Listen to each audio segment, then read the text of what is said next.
샬롬 샬롬. 지난 한 주간도 너무너무 수고 많으셨습니다. 인사하겠습니다. 너무너무 수고 많으셨습니다. 우리 한 번 더 인사할 때 이렇게 인사하겠습니다. 하나님의 은혜가 계속되기를 축복합니다. 인사하겠습니다. 계속되기를 축복합니다. 아멘.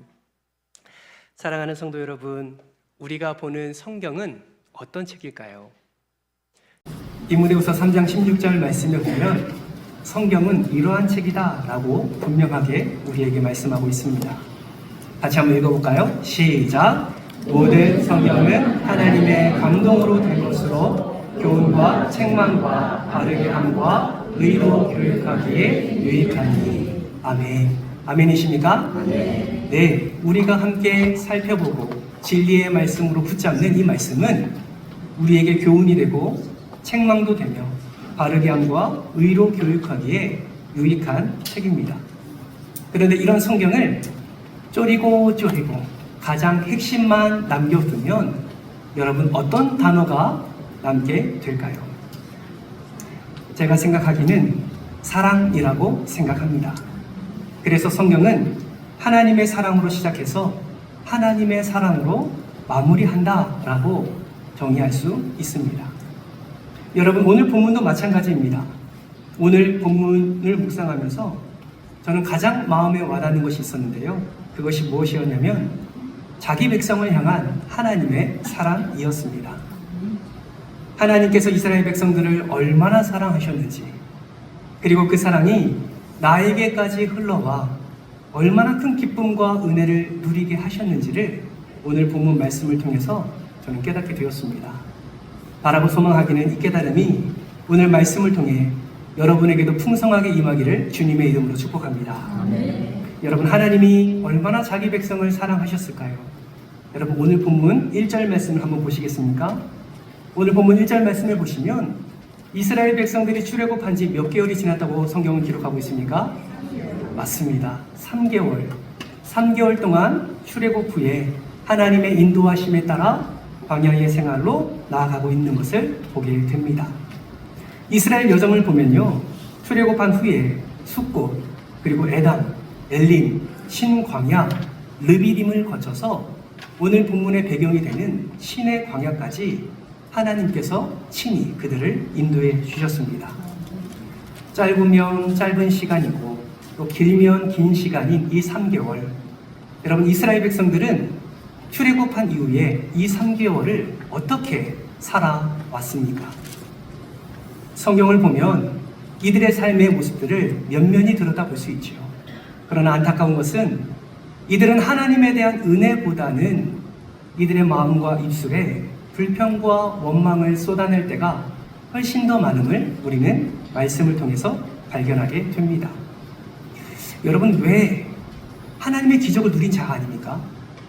출애굽, 10가지 재앙, 홍해의 갈라짐, 그 마른 땅을 향하여 걸어오는 그 이스라엘 백성들, 그 놀라운 기적과 그 놀라운 기쁨을 이들은 맛보았음에도 불구하고 왜 이들은 3개월 동안의 여정 가운데 불평과 원망을 쏟아낼 수밖에 없었을까요? 여러분, 그 이유는 하나님의 은혜보다 자신의 욕구 결핍에 더 집중했기 때문에 그렇습니다. 이들은 욕구 결핍이 생길 때마다 하나님과 모세를 향해 불평하고 원망을 한 것입니다. 먹을 것이 없습니다. 고기 먹고 싶습니다. 마실 물도 없어서 너무 목이 마릅니다. 순간순간마다 불평과 원망을 내뱉었고 출애굽의 은혜를 잊은 채 다시 애국으로 돌아가려는 이들의 모습을 우리는 바라보게 됩니다. 그런데 여러분, 이러한 불평과 원망 가운데 사로잡힌 이 불평 공동체, 이 원망 공동체를 하나님이 어떻게 하십니까? 그들의 요구를 들어주십니다. 목이 마를 때 그들에게 물을 주시고, 그리고 고기가 먹고 싶을 때 그들에게 채워주시고, 하나님의 놀라운 은혜와 사랑으로 그들의 요구를 충족시키는 것을 우리는 보게 됩니다. 그렇게 하나님이 하루하루를 하나님이 예비하신 그 젖과 꿀이 흐르는 땅으로 하루하루 인도하여 주신 것이죠. 그리고 오늘 본문에 신의 광야, 곧 신의 산까지 인도하신 것을 보게 됩니다. 이러한 모습을 보면 우리 하나님이 얼마나 사랑이 많으신 분이신지, 그렇게 불평과 원망과 짜증을 쏟아내는 그 이스라엘 백성 앞에 얼마나 인자와 자비가 풍성하신 분이신지를 오늘 말씀을 통해서 확인할 수가 있습니다. 그런데요, 놀라운 것은 하나님의 사랑은 여기서 그치지 않는다라는 것이죠. 자기 백성을 향한 하나님의 사랑은 더 커지고 확장되고 더 놀라운 은혜로 함께하는 것을 우리는 보게 됩니다. 특별히 자기 사랑을 위하여서 하나님이 특별한 일을 계획하시는데, 그 특별한 계획이 무엇인지 아십니까? 그것이 무엇이냐면 바로 만남입니다. 누구와 누구와의 만남입니까? 하나님과 이스라엘 백성들과의 만남을 친히 계획하신 것입니다. 여러분 기억하십니까? 이렇게 시내산에서 이스라엘 백성들과 만남을 가지기 전에 이 3개월 동안, 출애굽할 때부터 이 3개월 동안 하나님은 누구와만 소통을 하셨습니까? 모세와만 소통하셨죠. 모세에게 말씀하셨습니다. 모세에게 하나님의 계획을 말씀하셨습니다. 모세를 통해 하나님의 능력을 나타내셨습니다. 모세를 통해 하나님께서 역사하셨습니다. 친히 모세에게는 자신의 음성을 들려주셨지만 이스라엘 백성들에게는 절대로 하나님의 음성조차 들려주시지 않으셨죠. 그러나 하나님이 특별한 계획을 하십니다. 이제 내가 너를 만나겠다. 그 이스라엘 백성들과의 만남을 하나님께서 계획하신 것입니다. 그래서 먼저 누구를 부릅니까? 모세를 부르는 거예요. 여러분 상상해 보십시오. 모세가 하나님의 부름을 받고 그 시내산을 올라갑니다. 여러분 어떤 마음으로 모세가 올라갔을까요? 저는 이 말씀을 묵상하면서 이런 마음이 들었습니다. 모세의 마음에 감동과 감격이 넘쳐났을 것이다 라는 생각이 들더라고요. 여러분 왜 그런지 아십니까? 이 시내산은요, 모세가 하나님을 처음 만났을 때, 하나님이 처음 만나고 하나님께서 허락해 주신 약속, 이 약속이 성취되는 곳이 바로 이 시내산이기 때문에 그렇습니다. 여러분 모세가 하나님을 언제 만났나요? 모세가 살인하고 광야로 도망 나와서 그렇게 40년 동안 광야 생활을 한 이후에 호렙산에서 떨기나무에 불타는 상황 가운데서 하나님을 만나지 않았습니까? 아무리 불이 타도 떨기나무가 타지 않는 그 놀라운 광경을 보면서 신기해할 때 하나님께서 모세에게 이렇게 말씀하시죠. 내 신을 벗으라 라고 말씀하시면서 출애굽을 위한 하나님의 놀라운 계획과 모세를 향한 하나님의 놀라운 계획을 말씀해 주셨습니다. 그런데 그때 한 가지를 약속하셨거든요. 무엇을 약속하셨냐면 출애굽기 3장 우리 10절에서 12절 말씀을 통해서 그 약속을 한번 살펴보도록 하겠습니다. 10절에서 12절 말씀 함께 교독해 볼까요? 제가 10절 읽겠습니다. 이제 내가 너를 바로에게 보내어 너에게 내 백성 이스라엘 자손을 애굽에서 인도하여 내게 하리라.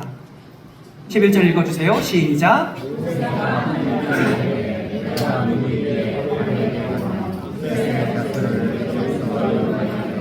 12절 같이 있습니다. 하나님이 이르시되 내가 반드시 너와 함께 있으리라. 내가 그 백성을 애굽에서 인도하여 낸 후에 너희가 이 산에서 하나님을 섬기리니 이것이 내가 너를 보낸 증거니라. 아멘. 12절 말씀 한번 띄워보실까요? 하나님께서 모세를 만나신 이후에 약속합니다. 너희가 이 산에서 하나님을 섬기리니 이것이 내가 너를 보낸 증거니라. 무슨 말입니까?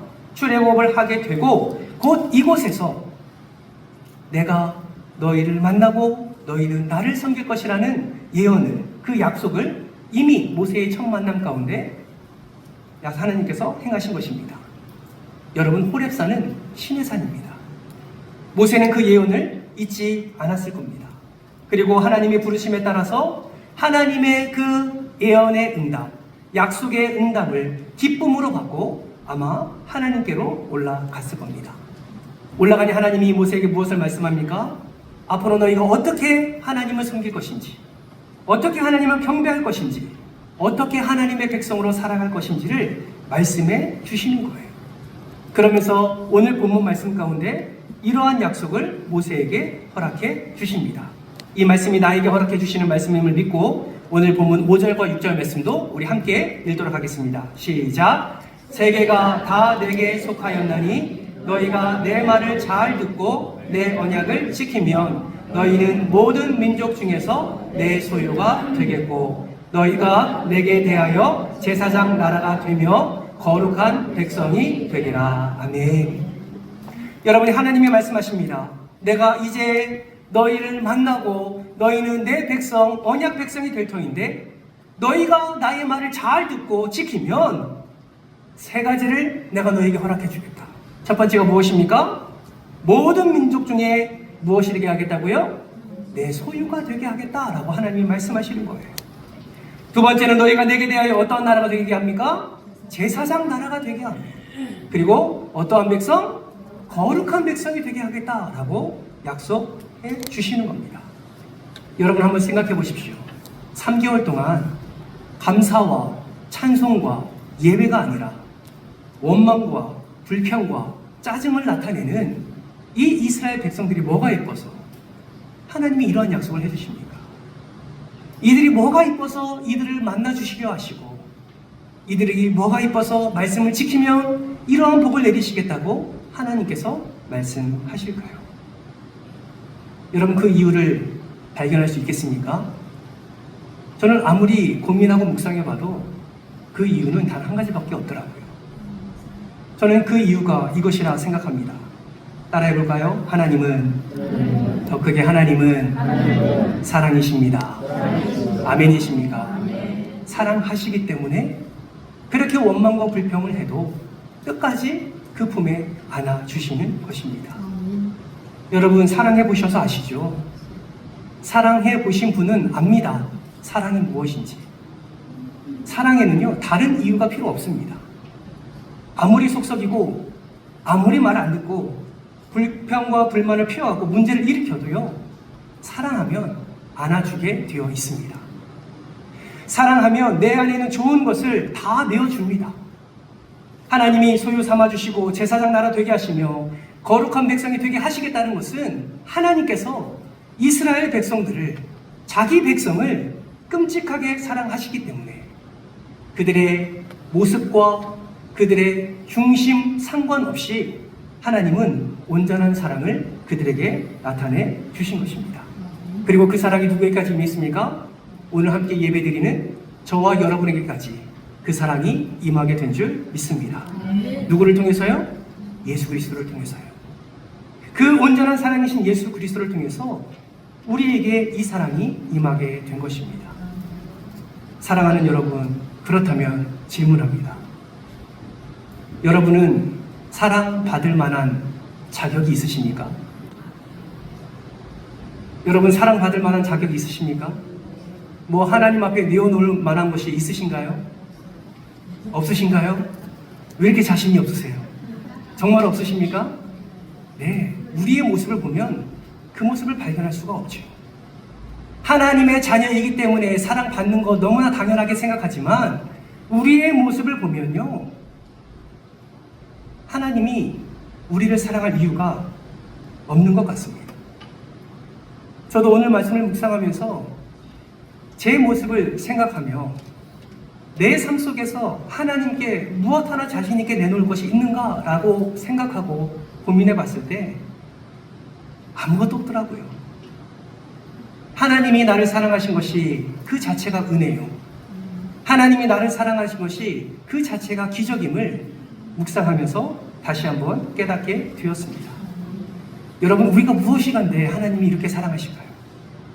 우리가 무엇이 간데 예수를 믿게 하시고 우리가 무엇이 간데 그 믿음으로 말미암아 구원의 은혜를 누리게 하셨을까요? 여러분 잊지 마십시오. 하나님이 여러분을 사랑하시기 때문입니다. 그 사랑 때문에 이 은혜를 허락해 주신 거예요. 여러분 생각해 보십시오. 우리도 이스라엘 백성과 똑같지 않습니까?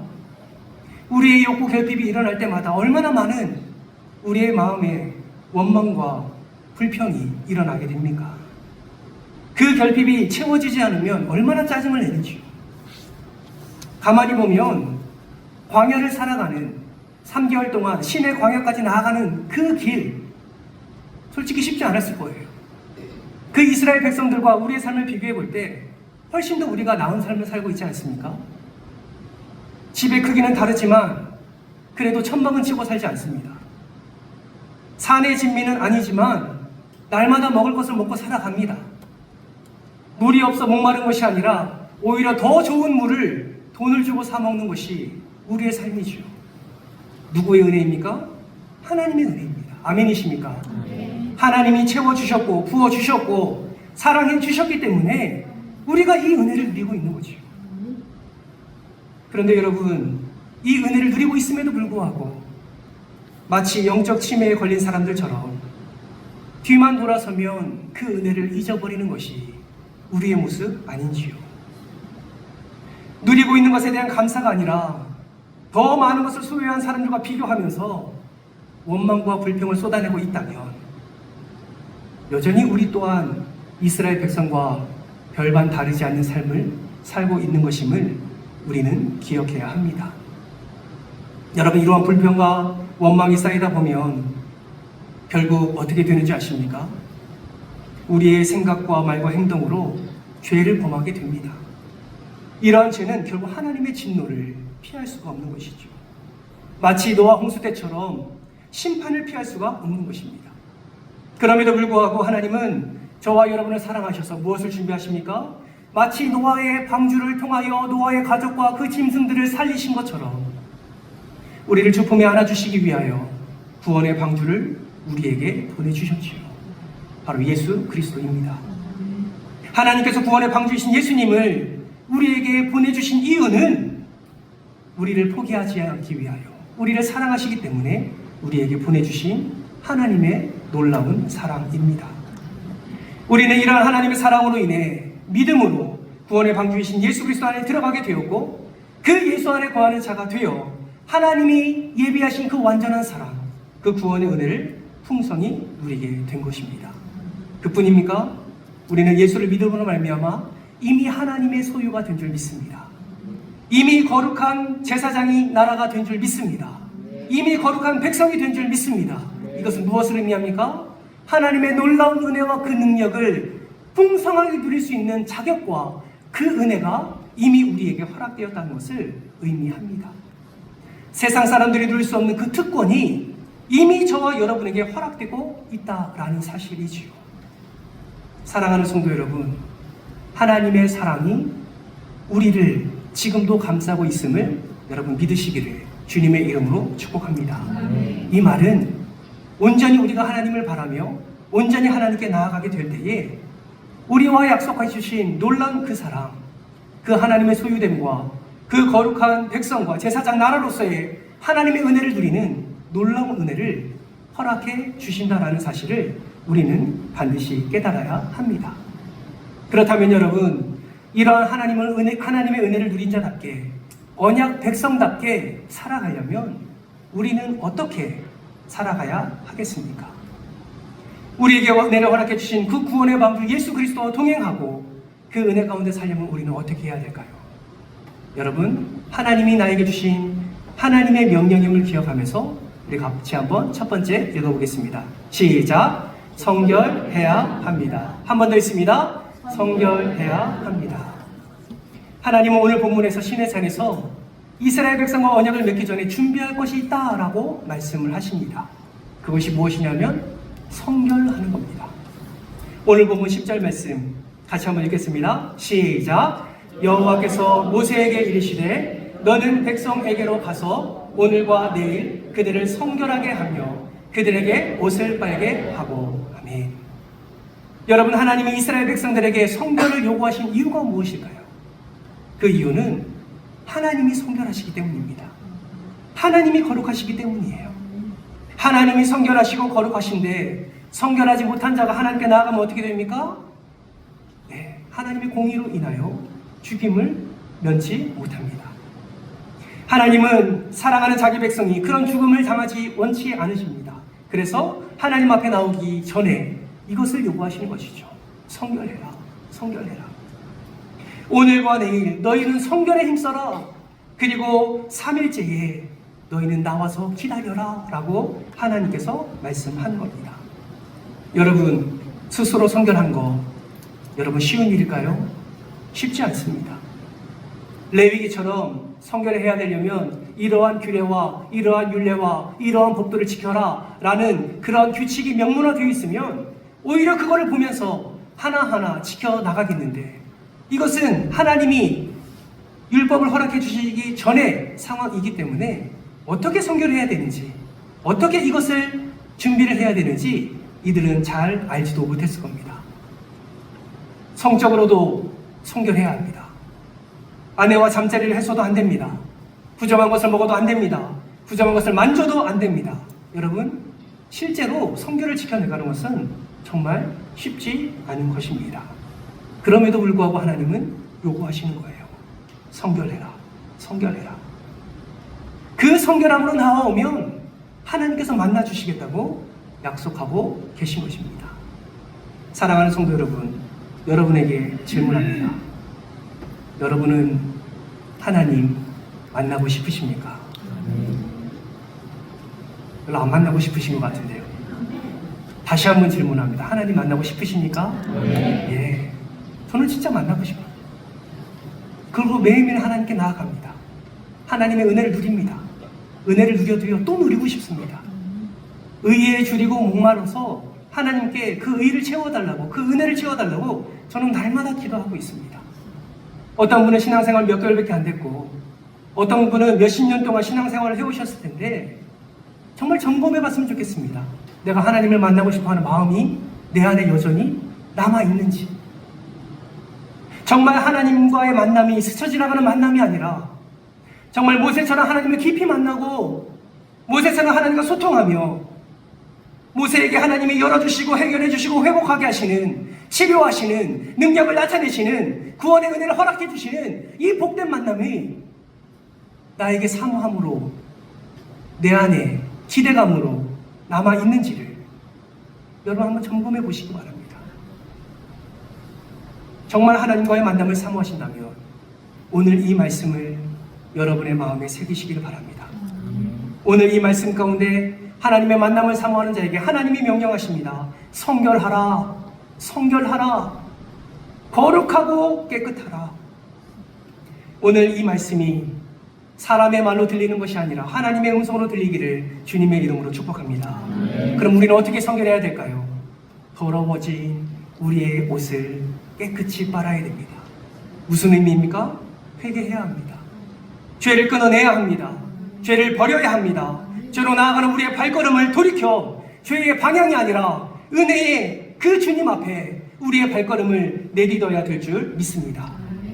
여러분, 성결해지는 거 쉽습니까? 아니요, 쉽지 않습니다. 잘 되지 않아요.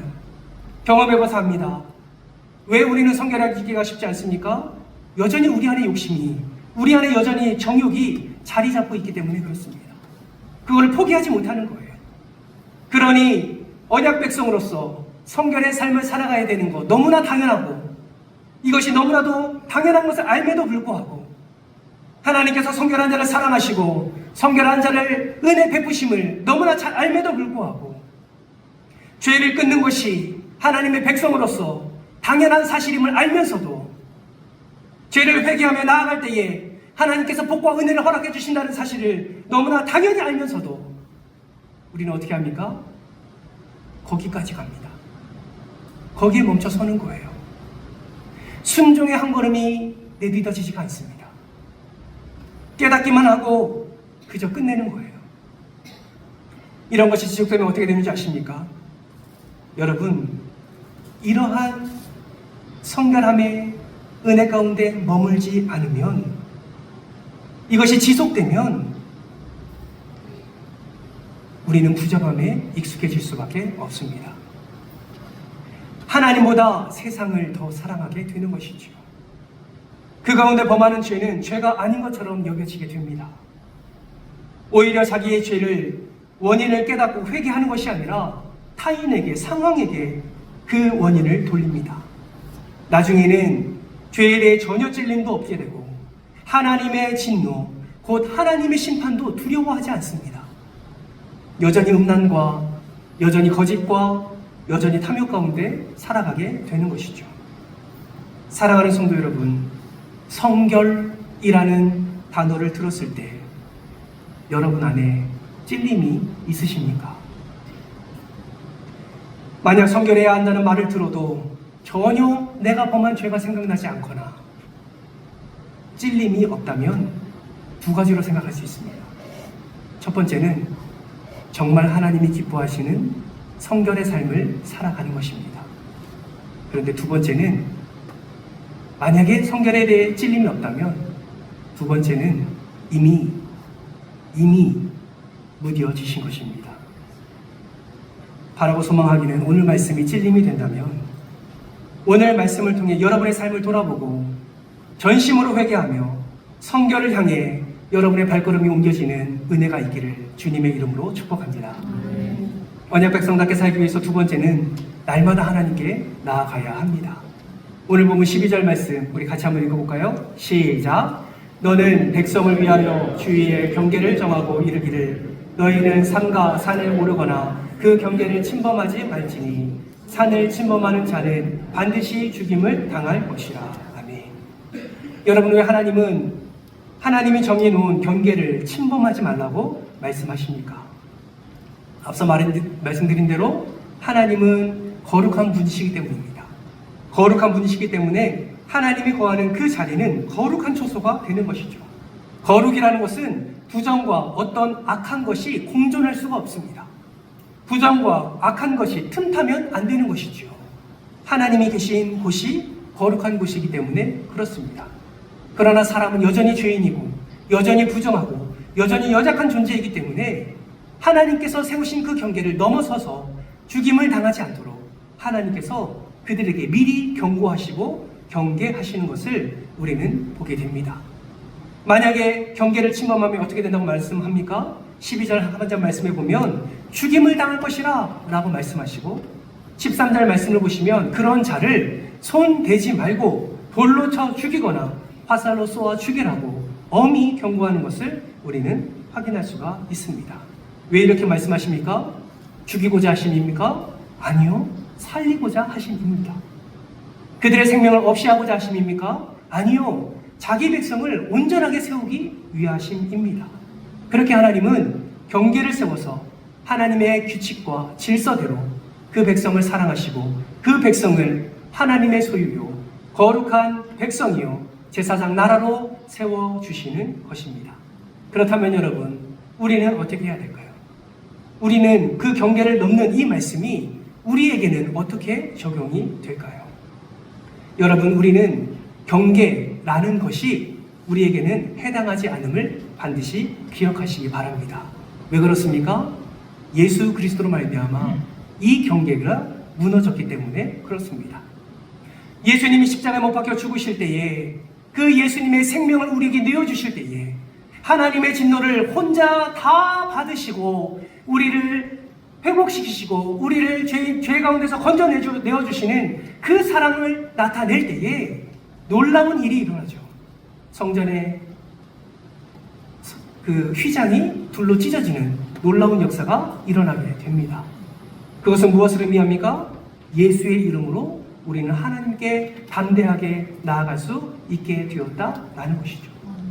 예수를 통해 언제 어디서든지 우리는 하나님께 엎드려 하나님께 나아가게 될 수 있게 되었다는 사실입니다. 하나님은 말씀합니다. 나를 찾고 찾는 자는 내가 만나주겠다라고 약속하셨습니다. 간절히 부르짖는 자에게 크고 은밀한 것을 나타내겠다고 하나님은 말씀해 주셨습니다. 그렇기 때문에 우리는 언제 어디서든지 하나님의 그 은혜를 사모하고 하나님의 그 영광 가운데 그 믿음으로 예수의 이름으로 하나님께 나아가 우리 주님을 만나고 우리 주님께서 예비하신 놀라운 은혜를 우리가 누릴 수 있게 되었다라는 사실입니다. 이것이 하나님의 자녀인 하나님의 백성인 우리가 누릴 수 있는 특권 중에 특권인 것입니다. 그러면 어떻게 하나님께 나아가야 될까요? 여러분, 기억하십시오. 말씀과 기도 외에는 하나님께 나아갈 수 있는 방법이 없습니다. 아멘이십니까? 네. 말씀과 기도 외에는 하나님께 나아갈 수 있는 방법이 없습니다. 저는 이번 추석 때 가족들과 만나서 많은 대화도 나누고 맛있는 것도 먹고 그리고 예배도 드렸습니다. 저희 가족이 다 목사님들이세요. 그래서 저와 형님도 목사님이시고 아버지도 원로 목사님이셔서 한 자리에 모이는데 목사만 3명이 이렇게 있는, 이렇게 예배를 드리는 상황이 되었습니다. 그런데 항상 그 예배 인도는 아버지가 하세요. 원로 목사님이 아버지가 예배를 드립니다. 우리는 명절 되면 예배 드리지 않고요, 매일 예배 드립니다. 매일. 그래서 손주들까지 다 모여서, 넓진 않지만 삥 굴러 앉아서 아버지가 이렇게 예배를 인도하십니다. 예배를 인도하고 나서요, 항상 아버지께서 형님과 저를 따로 부르세요. 그러면 3명의 목사가 이렇게 앉아있지 않습니까? 그러면 항상 하시는 말씀이 있어요. 항상 하시는 말씀. 귀에 딱지가 않도록 하시는 말씀이 있어요. 그 말씀이 무엇일까요? 바로 이겁니다. 대훈아, 기도해야 된다. 대훈아, 기도해야 돼. 말씀 붙잡아야 돼. 말씀이 능력이야. 말씀 없이는 목회 안 돼. 기도 없이는 양을 선한 길로 인도할 수 없어. 기도해야 돼. 기도해야 돼. 말씀 붙들어야 돼. 여러분, 그 말씀을 들을 때마다 제가 어떤 마음이 든 줄 아십니까? 처음에는 굉장히 잔소리처럼 들려요. 여러분은 그렇게 안 보실지 모르겠지만 저 이래봬도 목사입니다. 말씀 중요한 거 알아요. 기도 중요한 거 압니다. 그래서 매번 엎드립니다. 말씀 읽어요. 말씀 묵상합니다. 그런데도요, 어김없이 저희 아버지는 모일 때마다 강조하십니다. 대훈아, 말씀 읽어야 돼. 말씀 붙들어야 돼. 기도해야 돼. 기도밖에 없어. 여러분 압니다. 말씀과 기도 중요하다는 사실, 이 강단에서 선포하는 거 어쩌면 여러분에게 잔소리처럼 들릴지 몰라요. 그러나 여러분, 그 잔소리가 여러분에게 생명이 될 줄 믿습니다. 잔소리가 여러분에게 은혜가 될 거예요. 잔소리도 듣지 마십시오. 하나님의 음성으로 들으십시오. 말씀과 기도로 하나님께 나아가십시오. 매일매일의 삶 속에서 나아가기를 힘쓰십시오. 여러분이 있는 자리가 하나님이 함께하는 자리요, 그 하나님이 함께하는 자리가 은혜의 자리입니다. 은총교회만 은혜의 보좌가 아니라 예수의 이름으로 나아가는 그 자리가 은혜의 보좌요, 그것이 바로 하나님께서 허락해 주시는 은혜를 맛보는 능력의 자리가 될 줄 믿습니다. 그러게 어떻게 해야 됩니까? 매일매일 우리는 생명의 말씀을 붙잡아야 되는 거예요. 기도의 자리로 나아가야 되는 겁니다. 여러분, 혼자가 힘드시면 함께 기도하면 됩니다. 혼자 말씀 읽기 힘드시면 함께 말씀 읽으면 됩니다. 예배 자리에 나오세요. 같이 기도해요. 우리 같이 말씀 나누고 그 말씀 붙들고 같이 기도합시다. 그렇게 하나님께 나아갑시다. 그럴 때에 우리의 삶은 더 성결해질 것입니다. 그리고 우리의 삶 가운데 역사하신 하나님을 만나게 될 것입니다. 그 만남을 통하여서 우리는 언약 백성답게 많은 이들에게 하나님의 놀라운 복음과 그 능력을 흘려보내는 축복의 통로로 우리는 쓰임받게 될 것입니다. 제사장 나라가 될 것이고 거룩한 백성으로서 하나님의 놀라운 은혜를 누리게 될 줄 믿습니다. 누가 이 은혜의 자리를 사수하시겠습니까? 바라고 소망하기는 저와 여러분이 이 은혜의 자리를 놓치지 마시고 매일매일 말씀과 기도로 하나님께 나아가 성결함으로 하나님께 영광 올려드리는, 그래서 하나님이 약속하신 놀라운 은혜를 풍성히 누리는 우리 여러분 되시기를 주님의 이름으로 축원합니다. 이 시간에 기도하겠습니다. 오늘 이 시간에 기도할 때에 이러한 기도 제목으로 함께 기도했으면 좋겠습니다. 내 삶을 위해서도 기도해야 되지만, 가정을 위해서도 기도해야 되지만, 자녀들을 위해서도 기도해야 되지만, 오늘 이 시간만큼은 이 기도 제목으로 함께 기도했으면 좋겠어요. 하나님 만나고 싶습니다. 정말 주님을 인격적으로 만나고 싶습니다.